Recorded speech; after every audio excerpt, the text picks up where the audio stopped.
Imagine being born into a house with 90 rooms, acres of manicured lawns, and a family name older than the nation itself, but growing up emotionally homeless. Althorp promised safety, history, and belonging. But for one small girl, its locked doors and frozen corridors became a training ground for loneliness. Behind portraits worth millions and rituals refined over centuries, affection was rationed, tenderness was suspicious, and children learned silence before speech.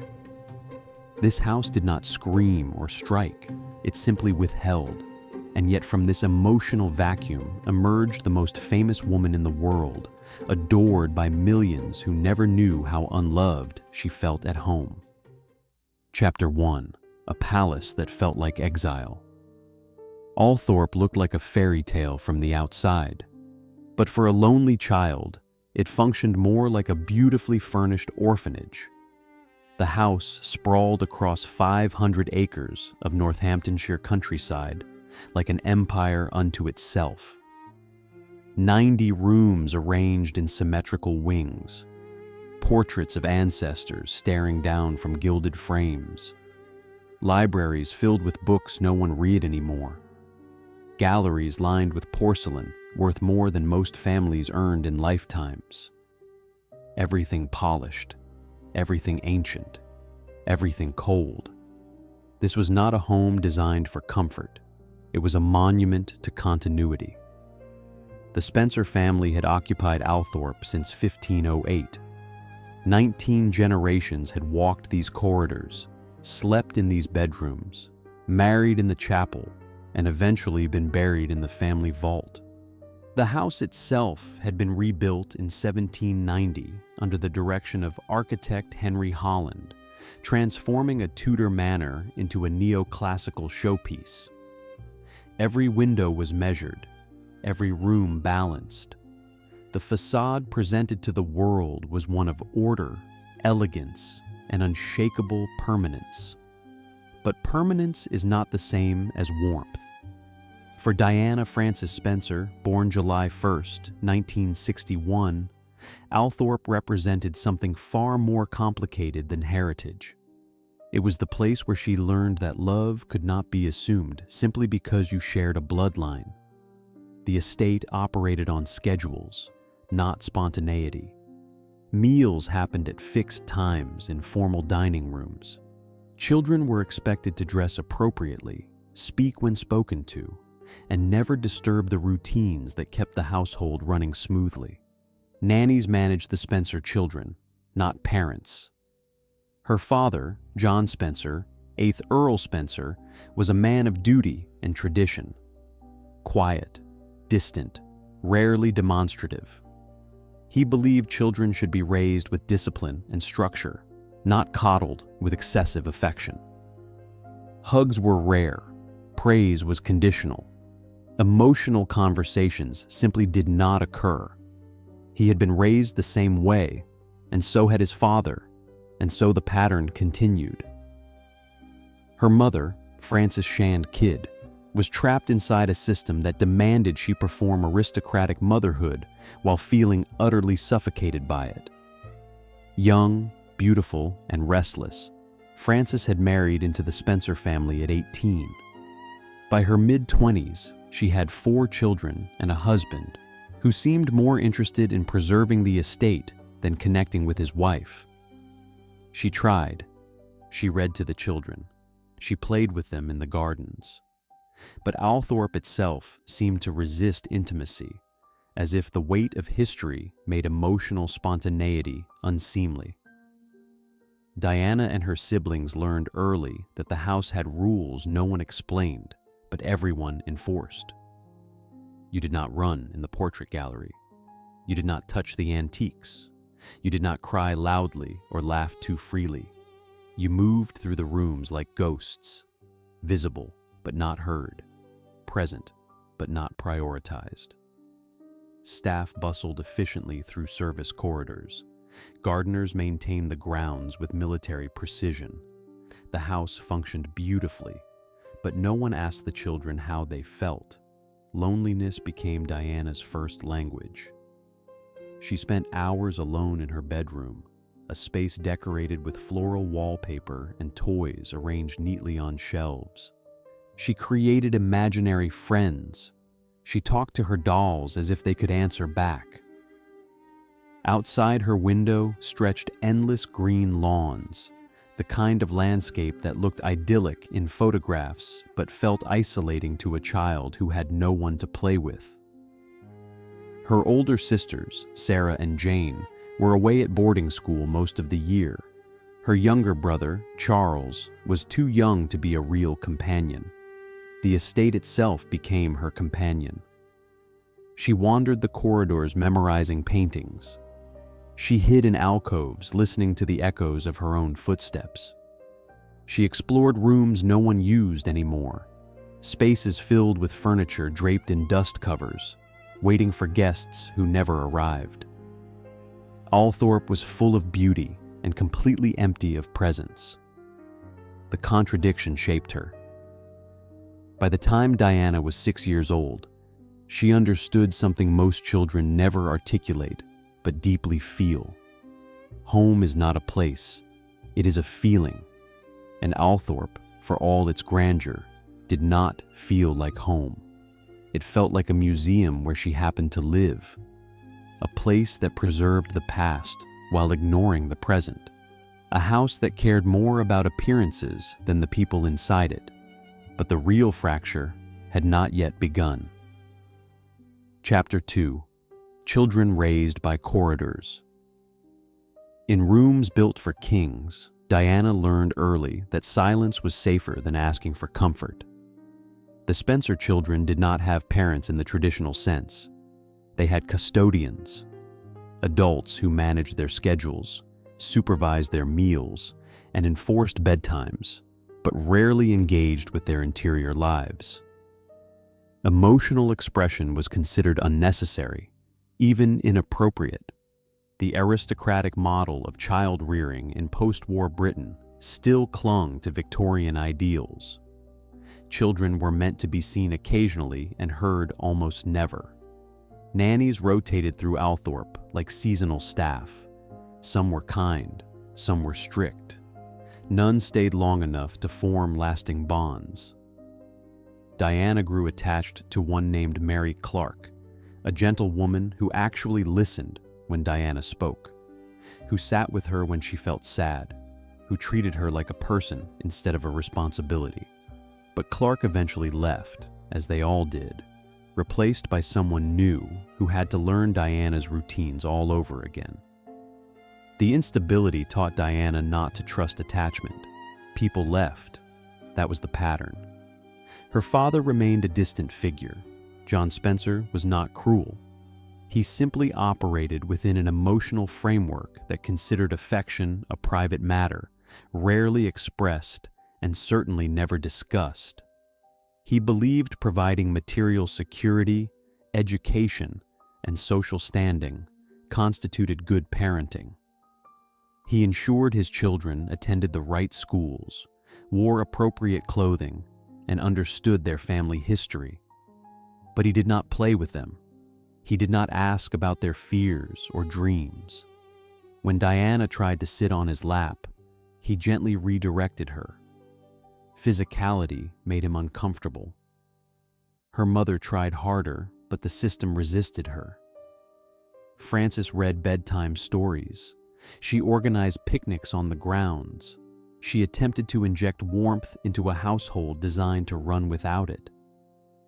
But she was also drowning, married too young, isolated in a vast estate, expected to perform contentment while feeling desperately alone. She had married for love, or what she thought was love, only to discover that aristocratic marriage functioned more like a business partnership. Her role was to produce heirs and maintain appearances. Emotional fulfillment was not part of the contract. Diana watched her mother's sadness without understanding it. Children absorb emotional climates even when they cannot name them. Diana sensed her mother's unhappiness the way you sense a storm coming. The tension in Frances's voice, the way she stared out windows for long stretches, the arguments behind closed doors that the children were not supposed to hear, but always did. Something was wrong. No one explained what. The children simply learned to navigate around the invisible cracks forming in their family foundation. Mealtimes were performances, not connections. The family gathered in the formal dining room for dinner, silverware arranged precisely, courses served by staff, conversation polite and surface level. How was school? What did you learn today? Pass the salt. No one spoke about feelings. No one asked if anyone was struggling. The ritual of the meal mattered more than the content of the conversation. Diana sat quietly, eating what she was told to eat, speaking when spoken to, and feeling increasingly invisible. Bedtime came early. The children were sent upstairs while the adults remained below. Diana lay in her room listening to the house settle, creaking floorboards, distant voices, the sound of doors closing. Althorp at night felt even larger and emptier than during the day. The darkness amplified the silence. She learned to comfort herself because no one came when she cried. She learned to talk herself through fear because there was no one to reassure her. Self-reliance became survival. Boarding school loomed as both threat and escape. Her older sisters had already been sent away to Riddlesworth Hall, a preparatory school where aristocratic girls learned deportment, manners, and academic fundamentals. Diana would follow the same path. The message was clear. Home was temporary. Real life happened elsewhere. Althorp was a place you returned to during holidays, not a place where you actually lived. The estate itself seemed to reinforce this. It was too grand for everyday life, too formal for spontaneity, too invested in its own legacy to make room for childhood. Diana began developing coping mechanisms that would define her entire life. She became hyper-attuned to other people's emotions. If she could read a room quickly enough, she could adjust her behavior to avoid conflict or disappointment. She learned to please, to charm, to make herself useful so she would not be forgotten. She craved approval because affection was scarce. Every smile from an adult felt like victory. Every moment of attention felt like oxygen. But the hunger never went away. No amount of praise could fill the void left by consistent emotional neglect. Diana was not starving for food or shelter.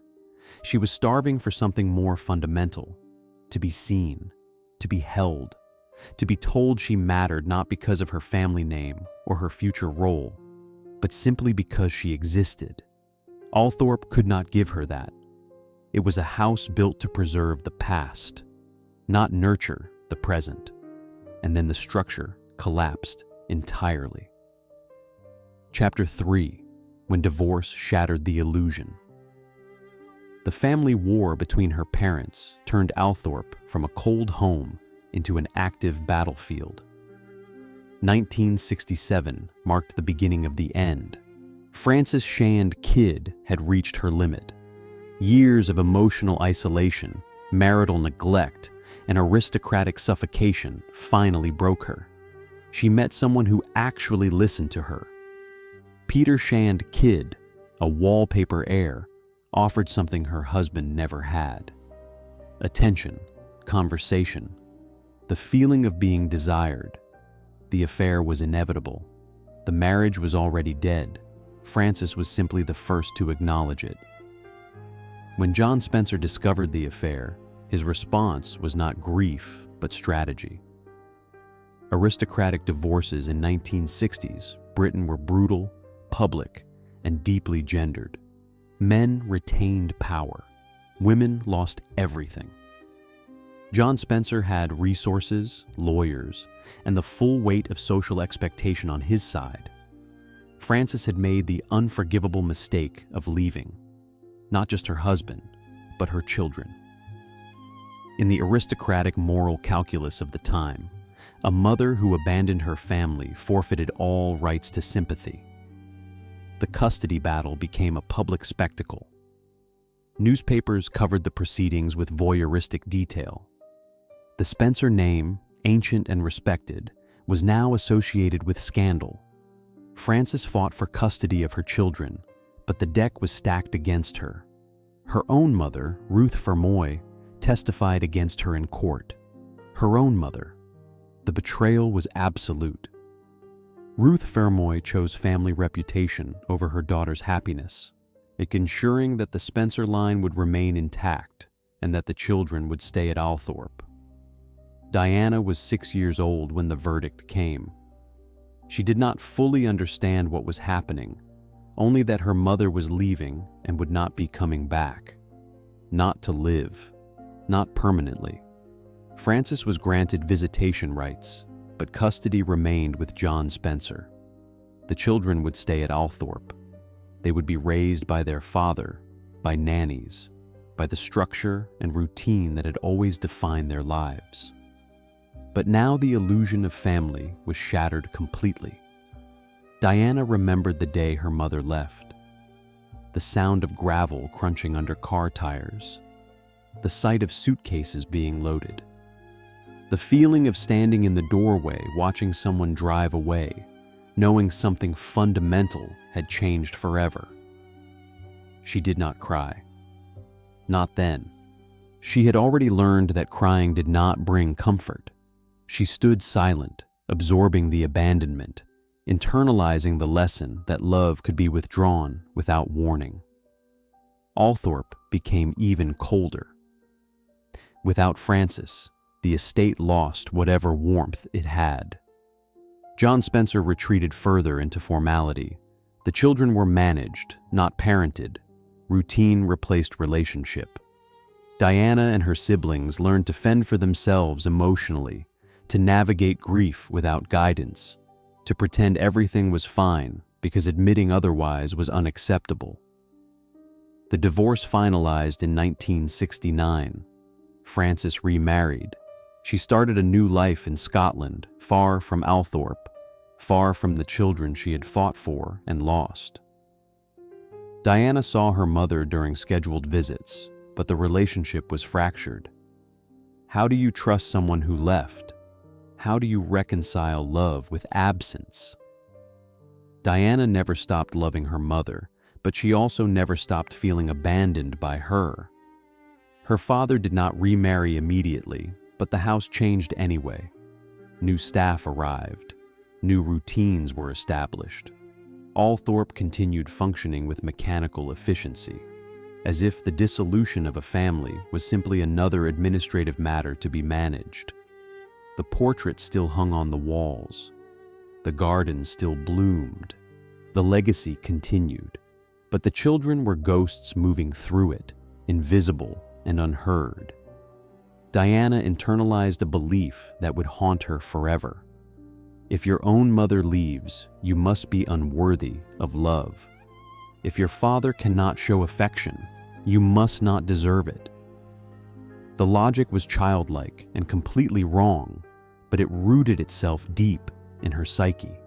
She began to see herself as fundamentally flawed, fundamentally unlovable, someone who had to work constantly to earn the care that should have been freely given.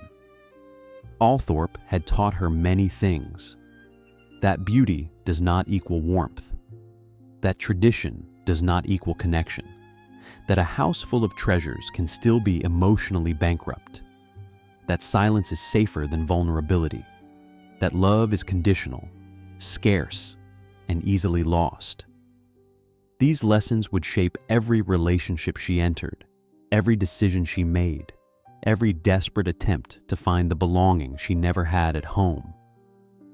But the house was not finished with her yet. Chapter 4. The Woman They Called, Acid Raine. When Raine Spencer arrived, she brought new furniture, new rules, and a chilling clarity about who mattered. 1976 changed everything again. John Spencer, and now a widower in spirit, if not yet fully detached from his past, met Raine, Countess of Dartmouth. She was striking, ambitious, and utterly uninterested in pretending to be anyone other than exactly who she was. Raine had been married before. She had children from her previous marriage.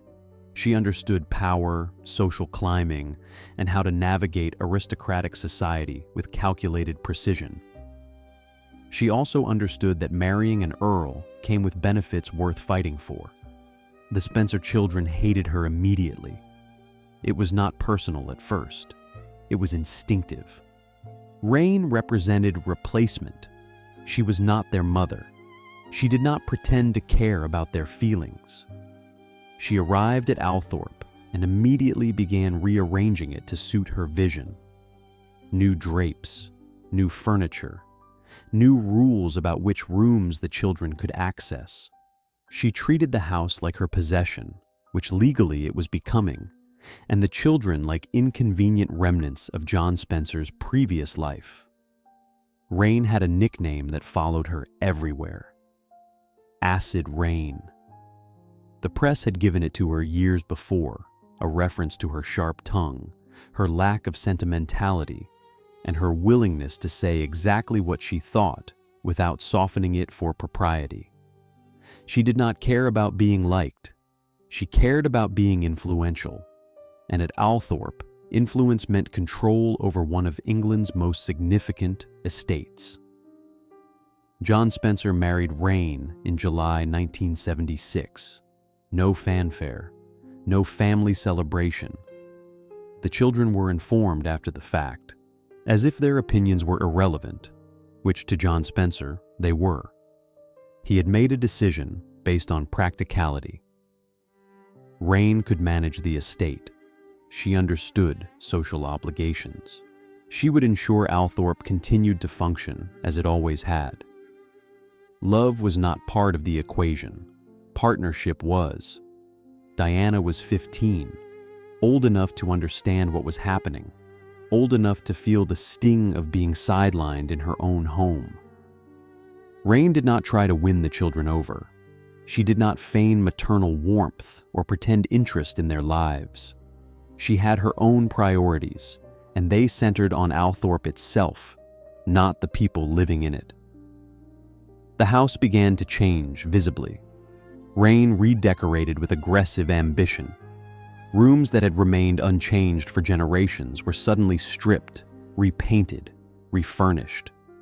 She favored ornate, sometimes garish aesthetics: gold leaf, heavy fabrics, chandeliers that glittered but felt cold. The historical integrity of Althorp mattered less to her than creating a space that reflected her personal taste. Critics accused her of turning a stately home into a showroom. Supporters argued she was saving the estate from decay. But the real controversy was still coming. Althorp was expensive to maintain. 500 acres, 90 rooms, staff salaries, heating costs, repairs that never ended. The estate had survived for centuries, but post-war Britain was not kind to aristocratic properties. Taxation had increased, inheritance laws had tightened. Many great houses had been demolished or converted into schools, hotels, or museums. The Spencers needed money to keep Althorp running, and Raine had a plan. She began selling heirlooms, not quietly, not discreetly. Entire collections of family treasures started appearing at auction houses. Paintings, furniture, porcelain, silver. Items that had been in the Spencer family for generations suddenly listed for sale to the highest bidder. Raine justified it as financial necessity. The children saw it as betrayal. Diana watched pieces of her family history disappear, objects she had grown up seeing every day, portraits of ancestors she had memorized, furniture her great-grandparents had used, gone, sold to strangers. converted into cash that funded Raine's renovations and covered operational costs. The sales were legal. John Spencer approved them. But legality is not the same as loyalty. The press began covering the sales with scandalized fascination. Headlines questioned whether Raine Spencer was preserving Althorp or liquidating it. Art historians debated the value of what was being lost. The Spencer children, and now adults, or nearly so, seethed quietly. They had no legal power to stop the sales. The estate belonged to their father, and he had given Raine authority to make financial decisions. Diana felt powerless. She was still living between Althorp and boarding school, still financially dependent on her father, still unable to challenge decisions made by adults who did not consult her. But the resentment was building.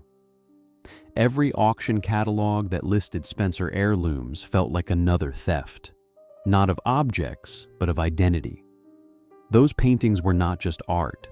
They were connection to a lineage. Removing them felt like erasing history. Raine dismissed the criticism. She was practical. She was unsentimental. She believed objects existed to be used or sold, not worshipped. If selling a painting kept the roof from leaking, then the painting should be sold. The Spencer children did not understand financial realities. They were young, naive, and clinging to nostalgia. She was saving Althorp, whether they appreciated it or not. But the family fracture was widening. John Spencer, caught between his wife and his children, sided with Raine. He trusted her judgment. He depended on her management. The children interpreted his choice as another abandonment. First their mother had left. Now their father had chosen someone else over them. Althorp, already emotionally barren, became a war zone. Diana left for London as soon as she could. She moved into a flat her parents purchased, began working as a kindergarten assistant, and tried to build a life separate from Althorp. But the estate still loomed. It was still home, technically. It was still the place she returned to for holidays, still the symbol of everything she had lost and everything she could not escape. And the worst confrontation was still ahead. Chapter 5. Heirlooms for chandeliers. Priceless family artifacts disappeared while the children were told to adjust and stay quiet. The sales accelerated through the late 1970s and into the 1980s. Raine Spencer had identified a problem and solved it with ruthless efficiency. Althorp was bleeding money. Maintenance alone cost hundreds of thousands of pounds annually. The roof needed repairs. The plumbing was antiquated. The heating system barely functioned. Without significant capital, the estate would decay into ruin. So Raine did what she believed was necessary. She converted heritage into liquidity. In one of the first major sales involved a collection of old master paintings. Works by Rubens, Gainsborough, and Reynolds that had hung in the Althorp galleries for over 2 centuries. These were not minor pieces. They were museum-quality artworks, the kind collectors fought over at Sotheby's and Christie's. The Spencer family had accumulated them across generations, each painting a marker of wealth, taste, and cultural ambition. Raine had them appraised, cataloged, and sold. The art world reacted with alarm. Historians argued that breaking up the Spencer collection diminished its cultural value. The paintings had context as part of Althorp's history. Selling them individually erased that narrative. But Raine was unmoved. The paintings were assets. Assets could be liquidated. She did not see herself as destroying history. She saw herself as making difficult choices to preserve the estate itself. The children saw it differently. Diana and her siblings watched their inheritance disappear piece by piece. These were not Raine's possessions to sell. They belonged to the family. They represented continuity across generations. Every auction felt like theft sanctioned by their father's silence, but legally they had no recourse. John Spencer owned the estate. Raine had his permission. The sales continued. Furniture followed the paintings, 18th century commodes, Regency tables, Georgian chairs, items crafted by master furniture makers worth tens of thousands of pounds each. Raine argued that Althorp had duplicates, that some rooms were overfurnished, that selling excess made financial sense. But the children knew better. These were not excess. They were legacy, and legacy, once sold, cannot be reclaimed. One particularly painful sale involved a complete set of silver, service pieces that had been used at Spencer family dinners for generations, tureens, candelabras, serving platters engraved with the family crest. Raine had them valued and auctioned. The money funded new plumbing, practical, necessary, and emotionally devastating to the children who had eaten from those plates, who associated those objects with family meals, however cold those meals had been. The press documented every sale. Newspapers published lists of what had been sold, to whom, and for how much. The Spencer estate liquidation became a spectator sport. Articles speculated about Raine's motives. Was she saving Althorp or enriching herself? The truth was probably both. The estate needed money, but Raine also enjoyed the power of decision-making, the authority to reshape Althorp according to her vision. Diana began cataloging what remained. She walked through Althorp during visits, noting what had disappeared since her last stay. Empty walls where paintings used to hang, rooms stripped of furniture, spaces that felt even more hollow than before. She kept mental inventories, not because she could stop the sales, but because remembering felt like resistance. If she could hold the history in her mind, it was not completely lost. One sale stands out for its symbolic weight. Raine sold a portrait of Georgiana, Duchess of Devonshire, painted by Thomas Gainsborough in 1785. Georgiana had been a Spencer ancestor, a woman famous for her beauty, political influence, and scandalous personal life. The painting was iconic. It had been part of Althorp's collection for over a century. Selling it felt like selling family identity. The portrait went to auction in 1994. It sold for over £1 million, a record price at the time. The buyer was a private collector. The painting left England. Raine justified the sale as financial necessity, pointing to the enormous sum it generated. But for the Spencer family, particularly Diana, the loss was incalculable. Georgiana represented a kind of kinship across centuries. A woman trapped by aristocratic expectations, struggling within rigid social structures, ultimately judged by history for her failures rather than her resilience. Diana saw herself in Georgiana, and now even that connection had been auctioned away. The children's resentment solidified into something harder. It was no longer just hurt. It was rage. Raine had taken too much. She had erased too much. She had treated their family legacy like inventory in a liquidation sale, and their father had let her. John Spencer, who should have protected the heritage he inherited, had instead authorized its dismantling. Forgiveness felt impossible. But the estate ledgers told a different story. Althorp, by the mid-1980s, was financially stable for the first time in decades. The sales had generated millions. Repairs were completed. Staff were paid. The house was no longer on the brink of collapse. Raine's strategy had worked. The estate survived. But survival came at a cost the children believed was too high. Economists and historians still debate the decision. Some argue Raine Spencer saved Althorp from the fate of countless other stately homes, demolished or abandoned after World War II. Without her willingness to make unpopular choices, the estate might not exist today. Others argue that heritage has value beyond market price, that some things should never be sold regardless of financial pressure. Both perspectives are valid, both are incomplete. Diana never forgave Raine. Even years later, long after Diana had left Althorp permanently, the memory of those sales remained raw. She spoke publicly about feeling dispossessed, about watching her family history sold to strangers, about the helplessness of being young and legally powerless while adults made decisions that erased her past. The wound never healed, and soon the conflict would explode. Chapter 6.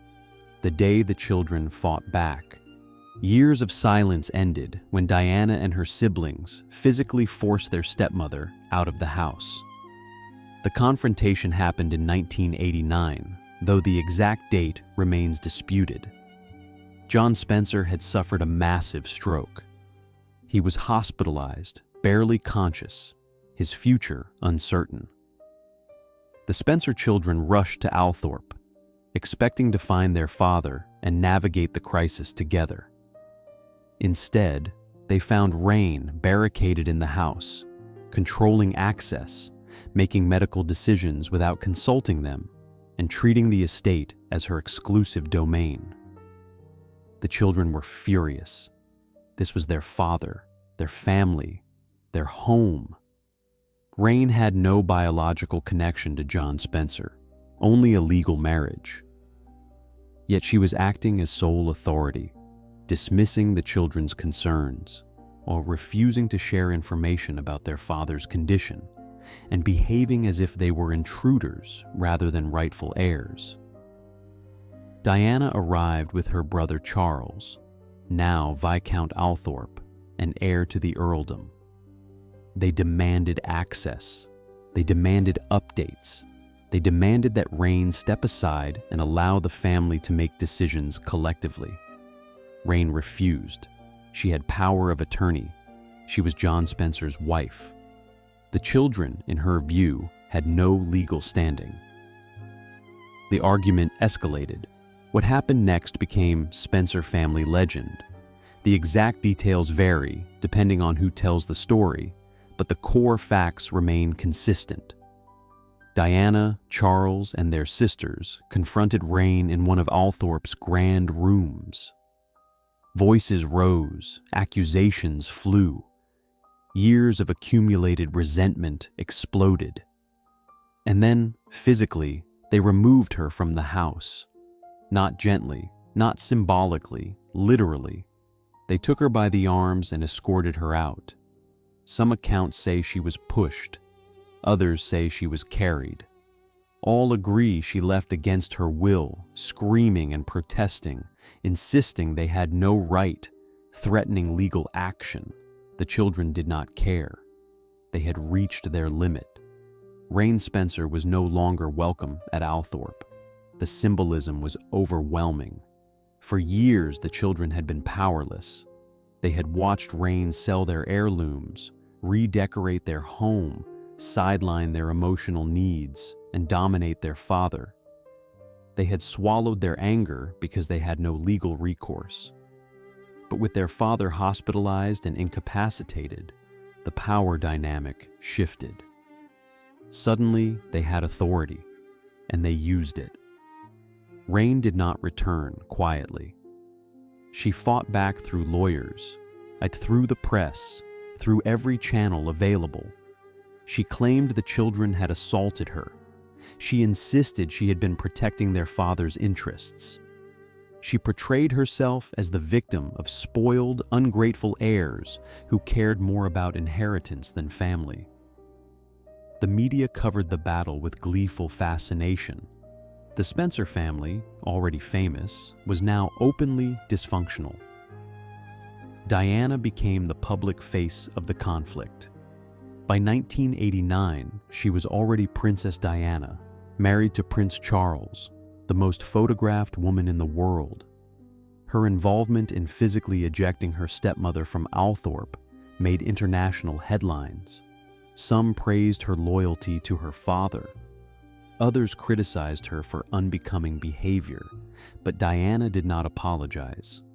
She had spent her entire childhood being told to adjust, accommodate, stay quiet. She was done adjusting. John Spencer eventually recovered enough to make his own decisions. He sided with Raine. He allowed her to return to Althorp. He insisted the children had overreacted, that Raine had been acting in his best interests, that family unity required forgiveness. But the damage was permanent.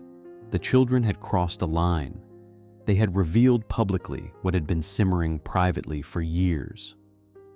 The Spencer family was broken, and everyone knew it. Diana's relationship with her father never recovered. She visited him dutifully. She maintained appearances, but the warmth was gone. She had needed him to choose her, to validate her pain, to acknowledge that Raine had caused harm. Instead, he chose Raine. Again. The pattern of her childhood repeated.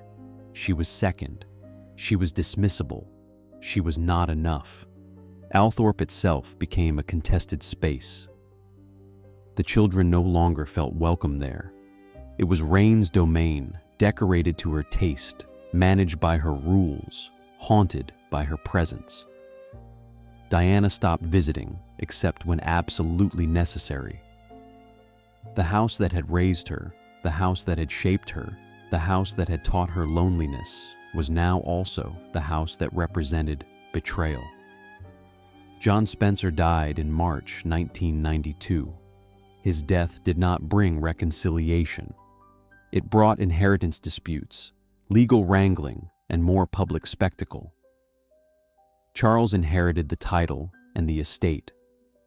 Raine lost her legal claim to Althorp, but received a financial settlement. The children had won, technically. They reclaimed the house. But the victory was hollow. Raine Spencer left Althorp permanently in 1992. She remarried. She continued her social life in London. She occasionally gave interviews defending her time at Althorp, insisting she had saved the estate from ruin, insisting the children had been cruel and ungrateful. She never reconciled with Diana. They saw each other occasionally at public events, exchanged cold pleasantries, and maintained mutual contempt until Diana's death. The confrontation left scars on everyone involved. Diana had learned that fighting back was possible, but it did not heal wounds. It only exposed them. She had removed Raine from Althorp, but she could not remove the years of damage Raine had inflicted. The house was still cold. The memories were still painful. And now her father was gone, taking with him any possibility of the affection she had always craved. Althorp stood empty of warmth, filled with ghosts. By Chapter 7, Escape Through Romance. Diana did not marry into royalty to gain power, but to finally feel chosen.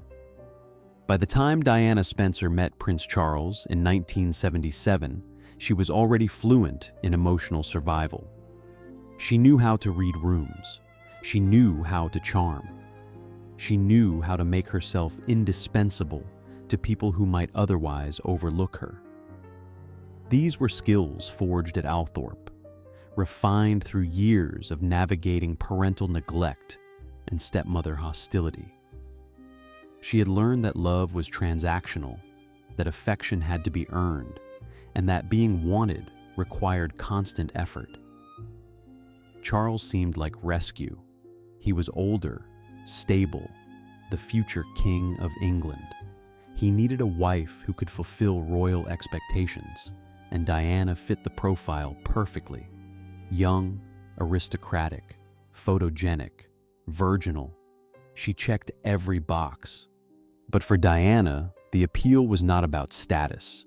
It was about finally being chosen.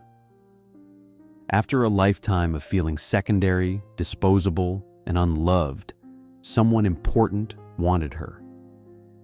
The courtship was brief and strategic. Charles was under pressure to marry.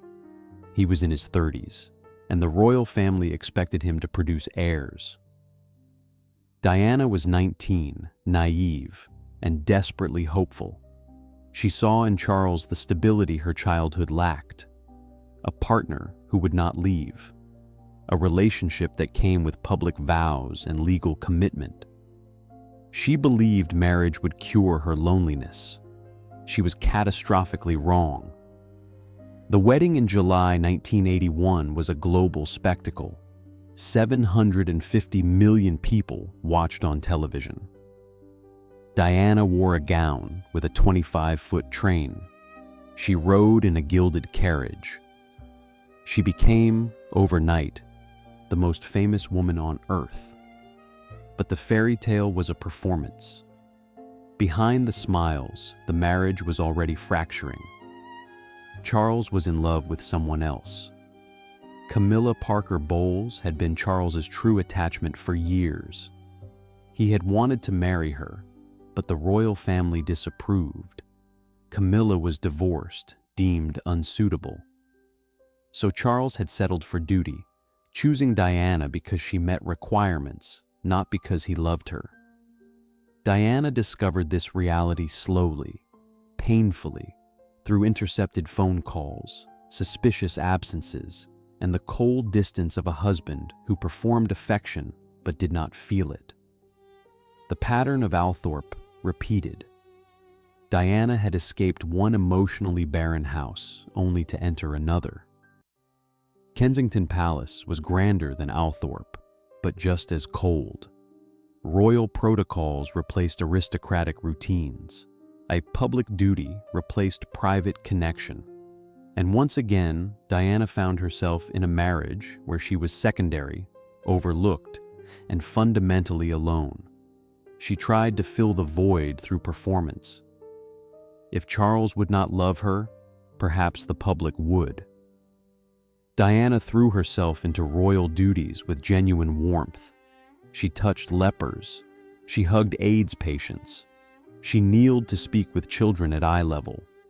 Her empathy was not calculated. It was real.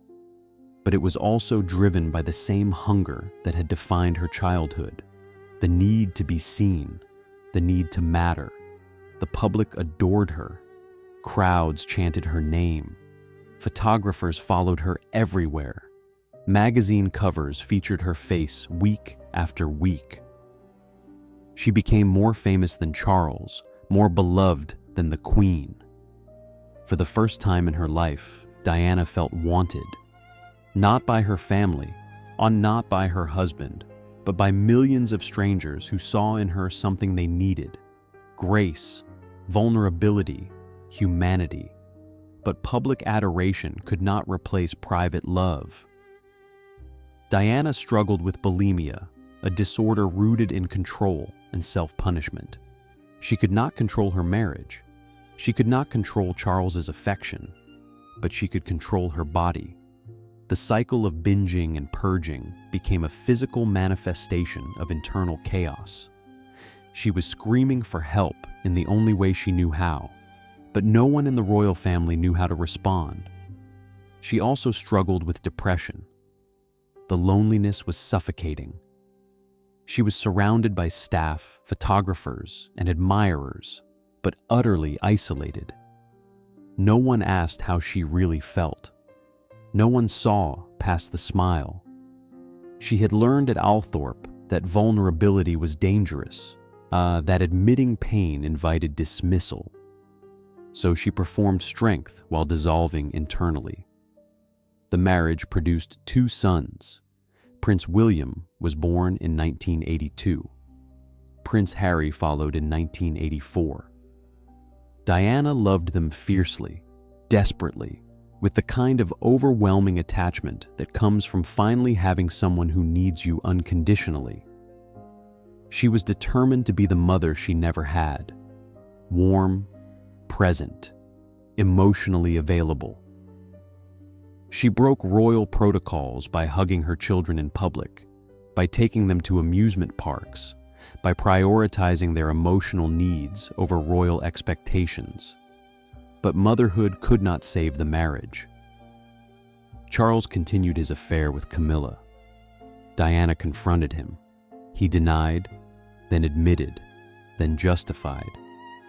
The arguments became vicious. Both sides leaked stories to the press. The fairy tale marriage became a public autopsy. Tabloids published taped phone conversations. Biographers detailed infidelities. The world watched the disintegration in real time. Diana gave a bombshell interview to the BBC in 1995. She spoke openly about Charles's affair, her bulimia, her loneliness. She said there were 3 people in the marriage, and it was a bit crowded. The statement was devastating, honest, and completely unroyal. The establishment was horrified. Diana had broken the ultimate rule. She had told the truth. The divorce finalized in August 1996. Diana retained her apartments at Kensington Palace, but lost her Royal Highness title. She received a financial settlement of £17 million. She kept joint custody of William and Harry. But she also lost the institutional protection that came with being married to the future king. She was no longer officially royal. She was Diana, Princess of Wales, famous, vulnerable, and still searching for the love Althorp never gave her. Her romantic life after divorce became tabloid obsession. She dated a heart surgeon, a rugby player, an Egyptian billionaire's son. Each relationship followed the same pattern: intense attachment, public scrutiny, inevitable collapse. Diana wanted love, but she also needed validation, and the two are not the same. She confused attention with affection, desperation with devotion. She never escaped Althorp's lessons. That love is conditional, that attachment is dangerous, that people leave, that you are fundamentally unworthy unless constantly proving otherwise. These beliefs, forged in childhood, and reinforced by marriage, followed her everywhere. She could not heal them because she could not name them. She only knew she was still searching for home, and she would never find it. Chapter 8: Fame as a Substitute for Love. When the world adored her, Diana felt seen for the first time in her life. The cameras loved Diana before she understood what that meant. From the moment her engagement to Prince Charles was announced in February 1981, photographers orbited her like predators circling prey. Every outfit analyzed, every expression interpreted, every public appearance dissected for meaning. Most people would have buckled under that scrutiny. Diana learned to weaponize it. She understood instinctively what the public wanted: vulnerability wrapped in elegance, strength softened by sadness, a princess who looked like royalty but felt like an underdog. Diana delivered this performance effortlessly because it was not a performance. It was who she actually was: a woman trapped between worlds, too aristocratic for normalcy, too damaged for happiness, too human for the role she was supposed to play.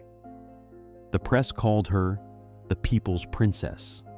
The title was simultaneously accurate and reductive.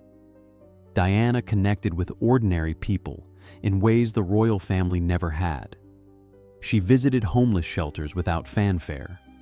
She sat on hospital beds holding the hands of dying patients. She talked to children experiencing poverty as if their lives mattered as much as anyone's. And she meant it. Her empathy was not strategic. It was overflow from her own unhealed wounds. But the public relationship was parasitic. The same crowds that cheered for her also consumed her. Every photograph was an invasion. Every headline a violation. Diana had no privacy. Her eating disorder was documented. Her arguments with Charles were published. Her relationships after divorce were stalked by paparazzi willing to break laws for a shot. She was the most famous woman on earth, which meant she was also the most hunted. She tried to control the narrative. Diana learned to collaborate with certain journalists, offering exclusive access in exchange for sympathetic coverage. She understood that media was a tool. If she could not stop the attention, she could at least shape it. She gave strategic interviews. She posed for carefully chosen photographs. She used fame as leverage, redirecting focus toward causes she cared about. Her landmine campaign became iconic. In January 1997, Diana walked through an active minefield in Angola wearing protective gear, highlighting the devastation caused by buried explosives. The images were powerful: a princess in a war zone, privilege meeting suffering. The campaign brought global attention to landmine clearance efforts and contributed to the eventual signing of the Ottawa Treaty, banning anti-personnel mines. Critics accused her of grandstanding. Politicians suggested she was meddling in foreign policy. Royal insiders whispered that she was using humanitarian work for personal publicity. But Diana did not care. The work mattered. The attention it generated created change. If people thought she was self-serving, fine. The landmines were still being removed. She also championed AIDS awareness at a time when fear and misinformation dominated. In 1987, Diana shook hands with an AIDS patient without gloves. The gesture seems trivial now, but at the time, it was revolutionary. Many believed AIDS could be transmitted through casual contact. Diana's willingness to touch patients challenged that stigma and humanized people the world was treating as contagious pariahs. The public adored her for it. She was doing what the royal family was supposed to do, representing dignity, compassion, and leadership. But she was doing it with genuine warmth instead of ceremonial distance. People saw themselves in her. She was flawed. She struggled. She made mistakes, and she kept trying anyway. But adoration is not the same as love. Diana confused the two constantly. The crowds chanting her name felt like validation. The letters from strangers felt like connection. But none of it filled the void. She could receive 1,000 compliments and still go home feeling empty. Because what she needed was not admiration. It was intimacy. And intimacy requires presence, not proximity through a camera lens. Her relationships after divorce reflected this confusion. She pursued men who offered intensity. Dodi Fayed, the son of billionaire Mohammed Al-Fayed, showered her with attention, gifts, and grand romantic gestures. He chartered yachts. He flew her to Paris. He made her feel desired. But the relationship was weeks old when it ended. There was no foundation, just infatuation amplified by tabloid speculation about engagement rings and future weddings. Diana was still searching for someone to choose her, not the princess, not the icon, just Diana. The girl from Althorp, who had been told implicitly and explicitly that she was not enough. She wanted someone to see past the fame, the beauty, the trauma, and love her anyway. But fame made that impossible. Everyone who approached her wanted something: access, association, a story to tell. The paparazzi grew more aggressive. By 1997, the pursuit was relentless. Photographers camped outside her apartment. They followed her to restaurants. They chased her car through traffic. Diana complained publicly about the harassment, but the tabloid appetite was insatiable. She was the most profitable subject in journalism. Every photo of her sold magazines. Every rumor about her generated clicks. The industry had no incentive to stop. She told friends she felt hunted, not metaphorically, literally, like an animal being tracked for sport. She took precautions. She changed routes. She used decoys. But the photographers always found her. They had scanners. They had informants. They had budgets that justified breaking laws for a single shot. Diana considered leaving England entirely, moving to America, starting over somewhere the royal family could not reach her, where the British press had less influence. She talked about it with close friends, a life of anonymity, of privacy, of finally being ordinary. But she also knew it was fantasy. She was too famous to disappear. Geography would not save her. The irony is unbearable. Diana had spent her entire life feeling unseen by the people who mattered, her parents, her husband, the institutions that controlled her. And now she was seen by everyone, every minute, every day, and in ways that violated her autonomy and ultimately contributed to her death. Visibility became another cage, different from Althorp, but just as suffocating. She needed the public, but the public consumed her. She needed validation, but validation came with surveillance. She wanted love, but fame only offered transaction. The hunger that Althorp created could never be satisfied by crowds. But Diana kept trying, kept searching, kept performing, because the alternative was admitting that the love she craved might not exist anywhere. And then the chase ended. Chapter 9. Returning home as a ghost. Althorp welcomed her back as legend, not as the child it failed to protect. Diana visited Althorp sporadically after her father's death in 1992. Her brother Charles, now the 9th Earl Spencer, and inherited the estate and the responsibility of maintaining it. The relationship between Diana and Charles was complicated, affectionate but distant. They shared trauma but processed it differently. Charles became the custodian of family legacy. Diana became the embodiment of its most famous wound. She did not feel at home there anymore. Althorp was still beautiful, still grand, still meticulously maintained. But it was not hers. It belonged to her brother. It belonged to history. It belonged to tourists who paid admission to walk through rooms Diana had grown up in, staring at furniture she remembered, hearing stories about a family they did not understand. The house had become a museum, and Diana was one of the exhibits. Her visits were brief and tense. She came for family events, Christmas occasionally, birthdays, but she never stayed long. The memories were too heavy. Every corridor reminded her of loneliness. Every room echoed with the silence of childhood. Althorp was not refuge. It was reminder of everything she had lost, of everything she never had. Charles Spencer had his own vision for the estate. He opened Althorp to the public, offering tours, hosting events, monetizing the family history. It was practical, necessary even. Maintaining a 500-acre estate with 90 rooms required income most aristocratic families no longer had. But Diana found the commercialization grotesque. Strangers walking through her childhood home, paying to see the portrait gallery, buying souvenirs in the gift shop. It felt like violation. She never said this publicly.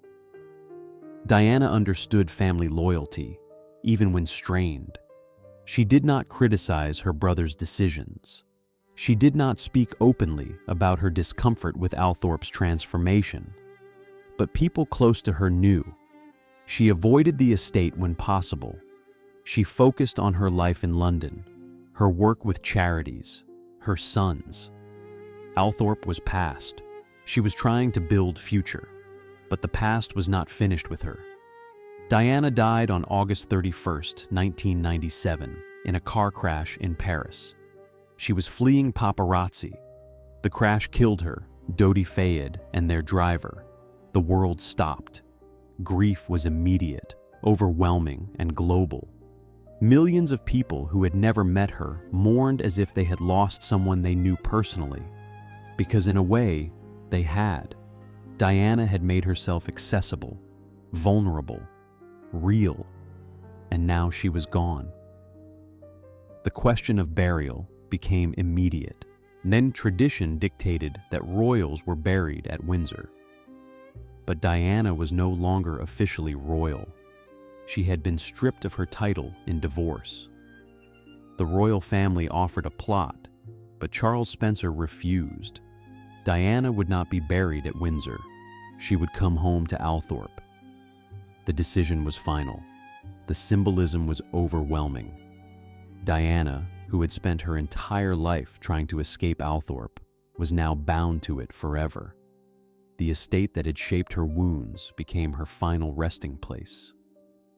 Some saw it as reconciliation, Diana returning to family. Others saw it as irony, the house that never felt like home claiming her in death. Charles Spencer chose a burial site on the estate grounds, a small island in the middle of an ornamental lake called Round Oval, secluded, peaceful, inaccessible to the public without permission. Diana was buried there on September 6, 1997, in a private ceremony attended by family. No media, no spectacle, just grief. The island graves offered protection. Charles Spencer explained that he wanted Diana's resting place to be safe from disturbance. Fans who might try to visit the grave, vandals, photographers. The island location made access difficult, preserving privacy even in death. It was a kindness Diana rarely received in life, but it also created distance. People who loved Diana, who mourned her, who wanted to pay respects, could not reach her grave. They could visit Althorp, walk the grounds, see the museum exhibits dedicated to her life, but they could not approach the island. The separation felt symbolic. Diana remained untouchable, visible but unreachable, famous but isolated. Even in death, Althorp transformed after her burial. The estate became pilgrimage site. Hundreds of thousands of visitors arrived annually, drawn by Diana's connection to the property. They toured the house. They walked the gardens. They stood at the edge of the lake, staring at the island where she rested. Althorp, which had been a private aristocratic estate for centuries, became public monument to a woman it had never truly valued while she lived. Charles Spencer created a museum on the grounds, dedicated entirely to Diana. Exhibits displayed her wedding dress, her childhood photos, letters she had written, tributes sent by mourners worldwide. The museum was beautifully curated, respectful, and deeply strange. It turned Diana's life into artifact, her trauma into tourism, her death into revenue stream. The economics were undeniable. Visitor numbers surged after Diana's burial. Admission fees generated income that funded estate maintenance. Althorp, which had struggled financially for decades, was now profitable. Diana in death accomplished what generations of Spencers could not. She saved the house, but the cost was her story. The museum presented a sanitized version of Diana's life, focused on her charity work, her motherhood, her fashion. The deeper wounds were mentioned obliquely, if at all. Althorp's role in shaping those wounds was minimized. The narrative emphasized triumph over tragedy, leaving out the complexity of who Diana actually was. A woman shaped by neglect, trapped by fame, searching for love she never found. Critics questioned the ethics. Was it appropriate to profit from Diana's death? Was the museum honoring her or exploiting her? Charles Spencer defended the project, arguing it preserved Diana's legacy and allowed people who loved her to feel connected. But the line between commemoration and commodification remained blurry. Diana's sons visited occasionally. William and Harry came to Althorp for private moments, paying respects to their mother away from cameras. But they also carried complicated feelings about the estate. It was their mother's childhood home, but it was also the place that damaged her. They understood her pain because they had witnessed it. They knew Althorp was not neutral ground. The estate continued evolving. Exhibitions changed. Tours were updated. The Spencer family narrative was refined, but the core reality remained. Althorp was a house that had failed Diana while she lived and now claimed her in death. The contradiction was never resolved. It simply became part of the story. Diana rests on an island she cannot leave, surrounded by water, by history, by the weight of a name she carried and ultimately could not escape. Althorp had shaped her loneliness, trained her hunger, taught her that love was something earned through performance rather than given freely. And now it held her body, preserved her image, and profited from her memory. The house had the final word. Chapter 10, Burial Without Resolution. Diana found permanent rest at Althorp, the place that never truly felt like home. The decision to bury Diana at Althorp was made within hours of her death. Charles Spencer insisted. He wanted his sister protected from the media circus that had defined and ultimately destroyed her life. Royal burial at Windsor would mean constant public access. Photographers hovering, mourners leaving flowers, the grave becoming spectacle. Althorp offered seclusion, control, a final gesture of family protection that had been absent when she needed it most. The island burial site was carefully chosen. Round Oval, a small ornamental lake on the estate grounds, featured a tiny island planted with trees. Peaceful, private, unreachable except by boat. The location ensured Diana's grave could not be disturbed by visitors, vandals, or the relentless photographers who had chased her to death. In a final cruel irony, Diana achieved privacy only by dying. The funeral procession on September 6, 1997, was global theater. Over 2 billion people watched on television. The coffin traveled from Kensington Palace to Westminster Abbey, where Elton John performed a rewritten version of Candle in the Wind.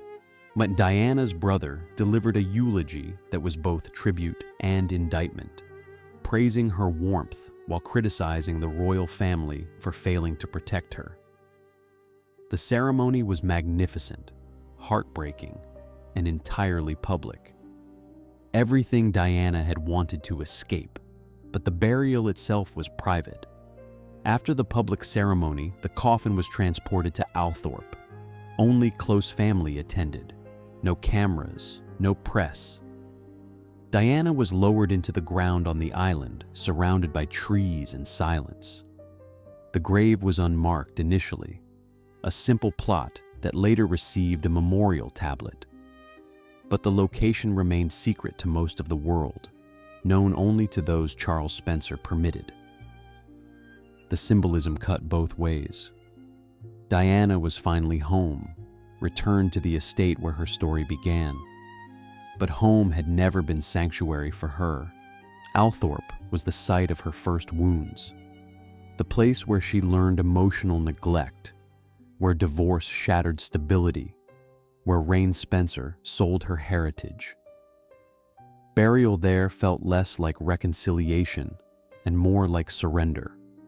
The house reclaimed her. Her son struggled with the decision. William was 15 when his mother died.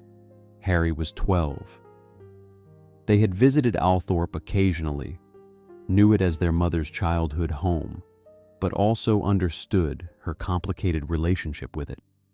Did she want to be buried there? They would never know. Diana had not left specific instructions. The choice was made for her, as so many choices in her life had been. The island grave offered symbolic protection, but also isolation. Fans who loved Diana, who mourned her deeply, could not visit her resting place. They could come to Althorp, pay admission, and tour the grounds, but the island remained inaccessible. The separation mirrored Diana's life, visible to millions but truly known by almost no one. Famous but lonely, loved from a distance but never fully reached. Charles Spencer installed a memorial temple on the lake's edge, a small classical structure featuring a silhouette of Diana and a tablet with a tribute written by her brother.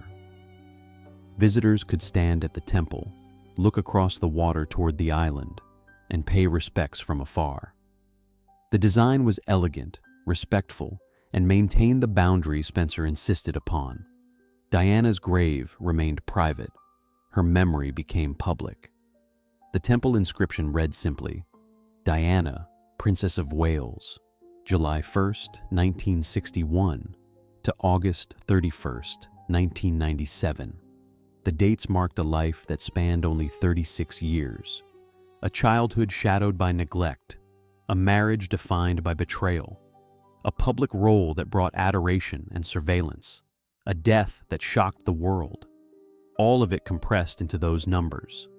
Birth, death, everything between reduced to dash. The burial site became contested territory. Some family members believed Diana should have been buried at Windsor with royal honors. Others supported Charles Spencer's decision.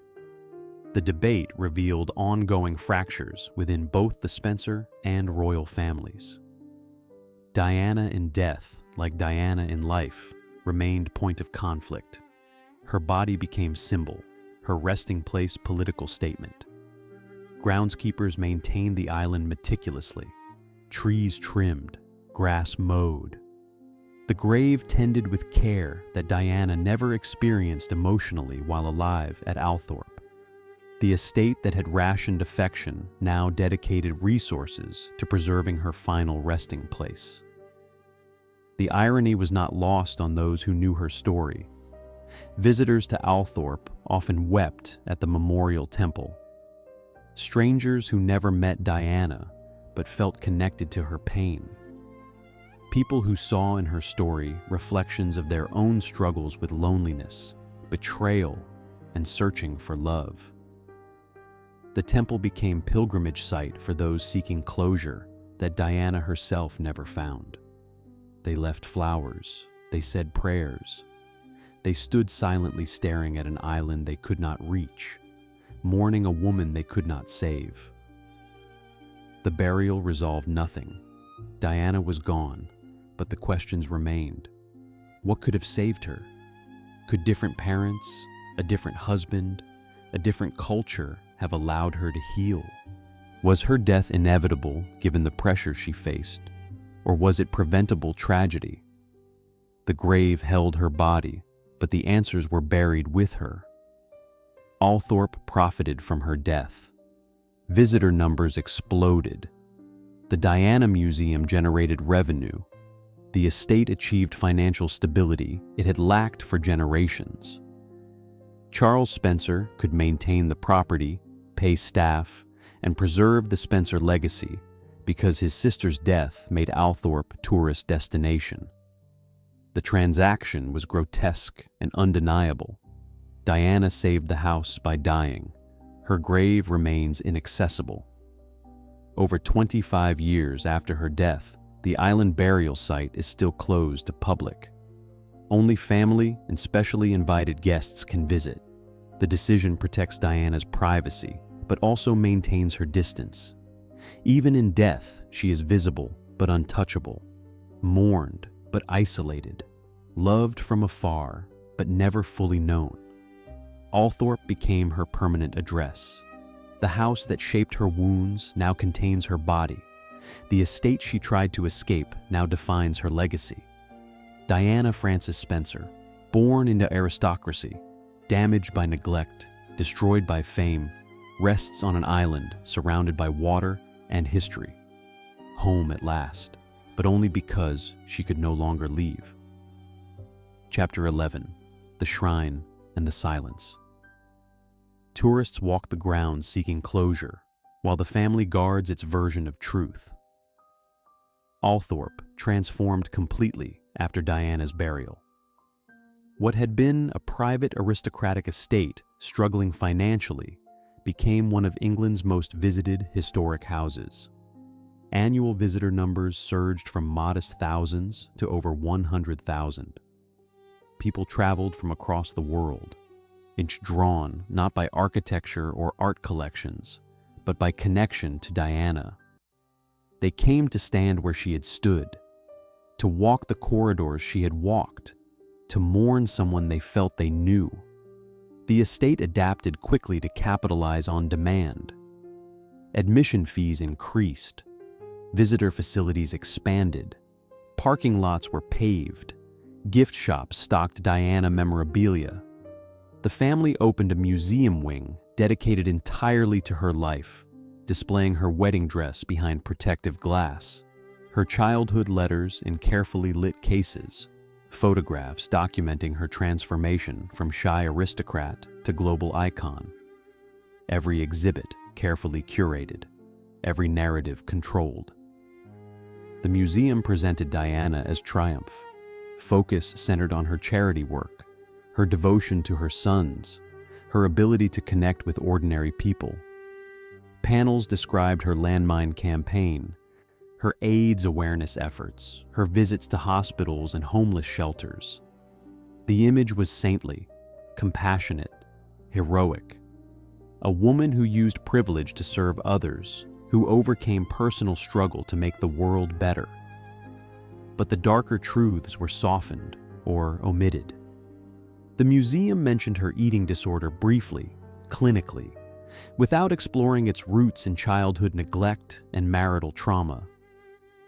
It acknowledged her divorce from Charles but framed it as mutual incompatibility rather than betrayal and emotional abuse. It referenced her difficult relationship with the royal family but avoided details that might offend or complicate. The narrative was polished, sanitized, incomplete. Althorp's role in shaping Diana's wounds received minimal examination.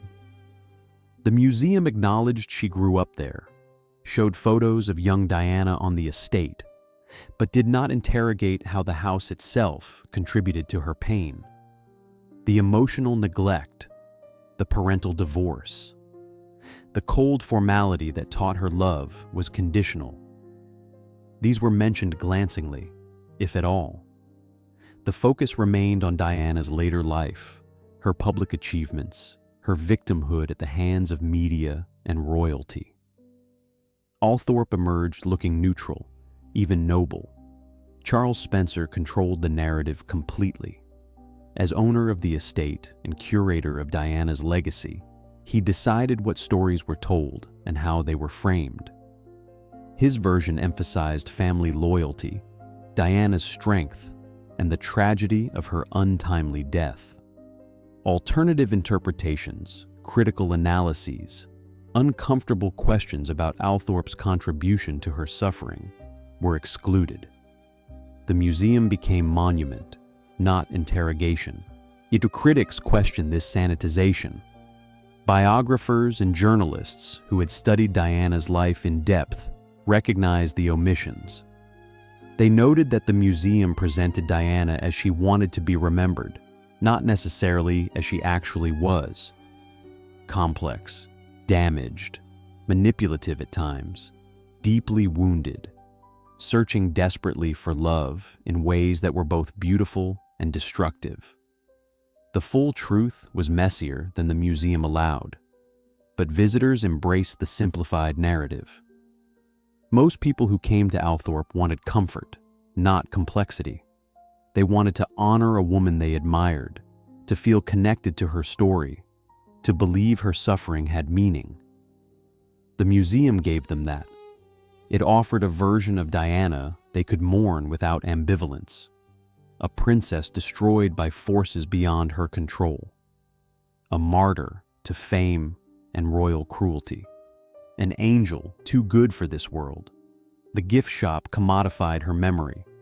Visitors could purchase Diana books, Diana postcards, Diana commemorative plates, mugs featuring her face, calendars with her most iconic photos. The commercialization was blatant but effective. People wanted tangible connections to her, objects they could take home, proof they had been there, had paid respects, had participated in collective mourning. The economics were undeniable. Diana's death generated millions in revenue for Althorp. Admission fees alone brought in substantial income annually. The museum attracted sponsorships and donations. Events hosted on the grounds commanded premium prices because of Diana's association. The estate that had been selling heirlooms to survive in the 1980s was now profitable because of the sister who had opposed those sales. Charles Spencer defended the commercialization. He argued that maintaining Althorp required significant funding. The estate spanned 500 acres. 90 rooms needed heating, cleaning, and constant repair. Historic properties are expensive. Tourism provided the income necessary to preserve the house for future generations. Diana's legacy made that preservation possible. He saw no contradiction in profiting from her memory while honoring it. Others saw exploitation. Diana had been commodified in life, her image sold on magazine covers, her story exploited for profit by tabloids and paparazzi. Now the same pattern continued in death, but this time her own family controlled the transaction. The line between honoring and exploiting remained blurry, contested, unresolved.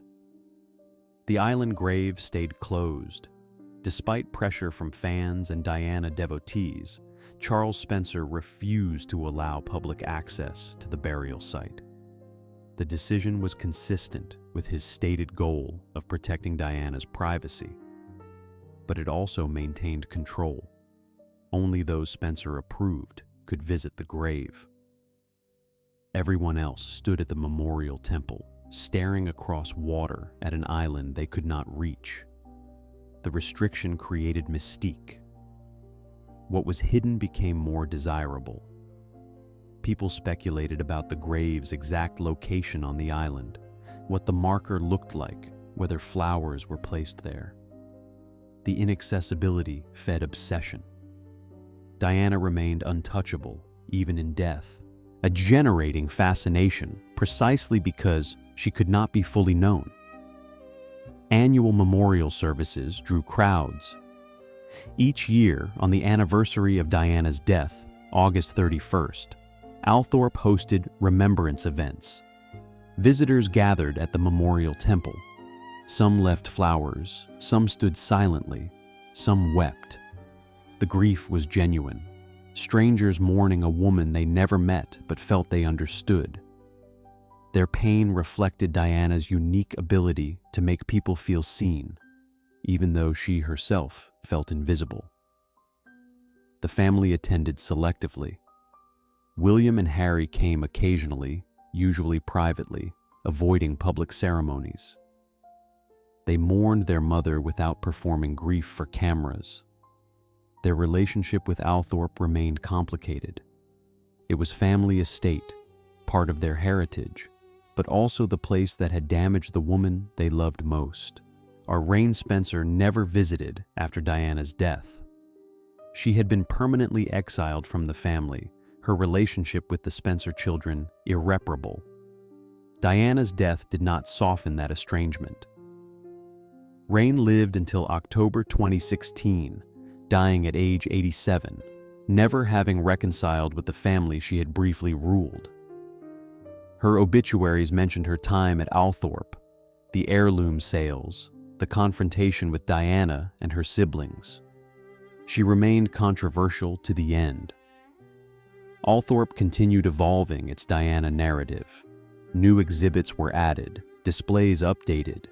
The museum refined its presentation to match changing public understanding of Diana's life. As documentaries and biographies explored her mental health struggles, the museum acknowledged them more directly. As conversations about media harassment intensified, the museum framed Diana's death within that context. The story adapted while remaining fundamentally controlled. The estate balanced memorial and business. Althorp hosted weddings, corporate events, and private parties on the grounds. The income supplemented tourism revenue. Diana's association made the venue desirable. Couples wanted to marry where a princess had grown up. Companies wanted to host events in spaces touched by fame. The estate accommodated, maintaining boundaries around the island burial site, while commercializing everything else. The contradiction was never resolved. Althorp simultaneously honored Diana and profited from her, preserved her memory and controlled her narrative, mourned her death and capitalized on the attention it generated. The house that had failed to love her while she lived became custodian of her legacy after death. And the truth of who she was, the fullness of her pain and complexity, remained partially hidden beneath layers of presentation and profit. Tourists continued arriving, seeking connection, seeking closure, seeking the story they needed Diana's life to tell, and Althorp provided it, carefully, profitably, incompletely. Chapter 12. What Althorp really teaches us. Althorp survives as a warning disguised as a monument. 27 years after Diana's death, Althorp remains. The house still sprawls across 500 acres. The 90 rooms still impress visitors with their scale and grandeur. The portraits still hang in galleries. The grounds still bloom each spring. The Spencer family still occupies the estate, maintaining traditions that stretch back over 5 centuries. On the surface, Althorp represents continuity, survival, the endurance of aristocratic legacy in a world that has largely moved beyond it. But beneath the surface, the house is a monument to something darker. Althorp teaches us that privilege without love creates wounds money cannot heal. That beautiful houses can be emotional prisons. That family legacy means nothing if children are neglected in its name. That continuity achieved through coldness is not worth preserving. Diana's story forces us to see what aristocratic culture often hides: the human cost of maintaining appearances. The estate was built to last forever. 516 years of continuous Spencer family occupation. 19 generations raised within its walls. Millions of pounds spent on preservation, a renovation, and maintenance. The house was designed to outlive everyone who passed through it, and it has. John Spencer is dead. Francis is dead. Raine is dead. Diana is dead. But Althorp endures. The question is whether endurance equals success. Althorp survived, but at what cost? The house preserved its architecture while destroying the emotional health of the people inside it. It maintained its status while teaching children that love was conditional and affection was weakness. It accumulated wealth while rationing warmth. The estate functioned perfectly as institution and failed completely as home. Diana's life reveals this contradiction. She was born into extraordinary privilege: 90-room mansion, 500-acre estate, family name older than the nation, wealth that insulated her from material hardship, education at prestigious schools, access to social networks that guaranteed opportunities. By conventional measures, she had everything. And yet she grew up feeling she had nothing that mattered. because what she needed was not material. She needed parents who were emotionally present. She needed a household where vulnerability was safe. She needed adults who asked how she felt and cared about the answer. She needed a home that prioritized people over protocol. Althorp could not provide any of that.